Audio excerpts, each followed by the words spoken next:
Hello guys, maghihiwa po tayo ng baboy. Ito po ang ating lunch for today. Pipito tayo ng baboy. Ayan ay ihiwain ko na. Ayan po. Hiwa ko pa yung matigas. So dito lang natin ang paghiwa para mabilis siyang maluto. Pipito lang po ito guys. Pipito na lang po natin ito mamaya. Ayan po. Sobrang tigas. Diba? Diba? Ito po ang hiwa natin. Isang maliit. Hiwa pa po tayo ng iba. Dito lang po natin. Ayan po. Ayan po. Ito na po yung mga nahiwa natin kanina. Ayan. Ipipirito na po natin. Ayan. Ayan na. Lalagyan natin ng asin. Ayan.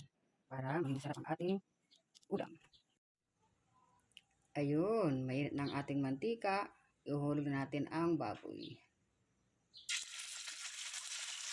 Ayan. Sabay-sabay natin ang ating baboy. Para sabay-sabay na siyang maluto. Yan na po. Tatakpan muna natin para maluto agad. At babalikan na natin mamaya. Ayun, tingnan natin kung luto na. Ayun, luto na. Babalikan na natin. Yun, luto na nga. Wow, yung iba di pa luto. Pero yung iba ay luto na. Yan.